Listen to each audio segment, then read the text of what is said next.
มาส่งพี่น้องสปนแนงของเขาเสียงให้ดังเสียงอยู่ค่ะเมื่อในวันที่14เดือนปี2020มีดังเสียงคอ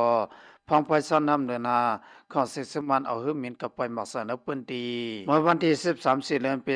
2020ย่ำหูคำของสิสมันเขาเอาหื้อมินกับไปหมักสที่วันจองกีสิเวงตะเวกินตึงมันตะเลคนเมืองนปตีในลู่ตายกับคำพองมาเซฟคำพองในยาวยามกลางคำสิมองของสิสมันเขาเอาหื้อมินมาไปหมักสสิตี เฮรคนเมืองนพื้นที่ไรรู้ตายกว่าผู้ชายคนหนึ่งในผู้หญิงคนหนึ่งอันเลมัดเซมันมีอยู่8ก็ว่าไหนปีเดียปินูดุนดาเนว่าซึ่งมันเขาเอาหมัก200และ300มาปล่อยสวาไหนในพื้นที่เสนมีผังตึกซื่อสังเสซึ่งมันเขาทั้งสองมาหมักปล่อยเสซึ่งปีเดียปินูดุนดาเนหนังไหนเดียนซึ่งมันเขาเอาหื้อมีนมาปล่อยหมักกะเสนานเฮรเฮือนคนเมือง14หลังแลกา2ลำไรรู้แล้วกว่าในยาวเมื่อในก้วยหนังเก่าตั้งเตืองสีเกียงแลมึงยางเหลียงเขาสนายก่อนเสซึ่งมันมีปังทึกซึกเสือเส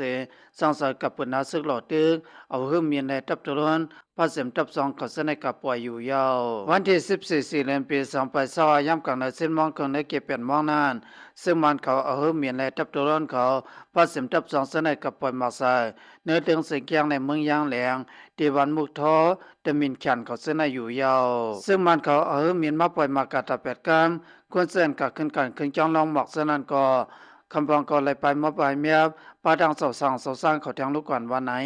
ยามเดี๋ยวเมืองไปในภายคุณพระเสเมืองย่างเลียงเขาเสนายซึ่งมันเขาเอาตับกลางเฮาแล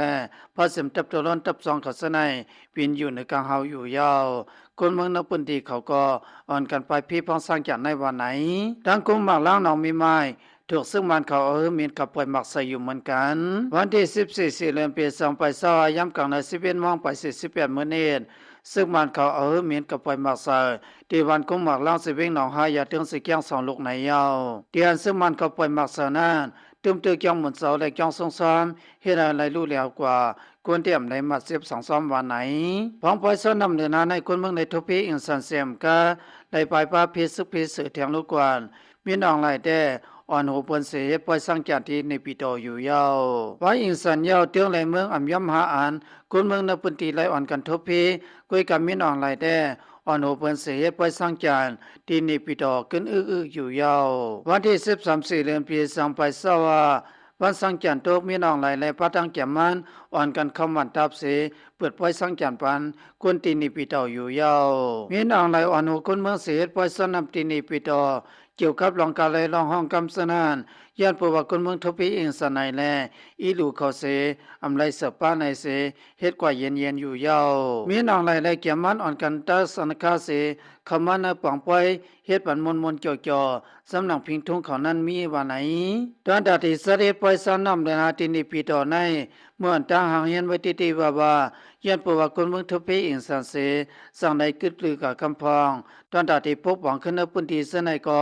เฮาคาตึกสืบคัดสายอยู่มีน้องไหลลัดกว่าที่เนปังปอยมือพองซ้อนน้ำเดินทางนั้นอยู่ยาวมีน้องไหลอ่อนโหยปอยสนำตินิปีโตเสดก็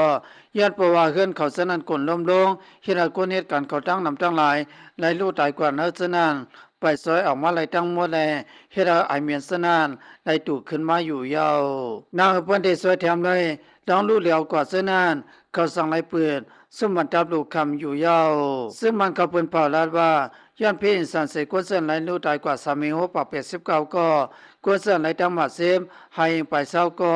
กวนเส้นไหลหายกว่า1ปาก41ก็ในยาวพร้อมวันเมืองทบทั้งหยับจังหนังในมีน้องหลายเกี่ยมมันพระเจ้าลูกนางน้ำมีเขาเสอ่อนกันไก่ปล่อยซ้อนน้ำเดินหาอยู่ยาวพังปล่อยซ้อนน้ำเดินหาในกล้วยนางเก่าที่วันไม่ปลอดสวีน้องเขียวหิมตองคำนานทุกคนสิสมันเขาหลอดตึกสีตึกซึมได้เอากว่ายาวภายเทียนเยาวเขาเต้ไล่ถอนออกกาแทงในพื้นที่อยู่ยาวข่าวพังปล่อยซ้อนน้ำเดินหาอันไรมาสในสุดกายาวที่ในคา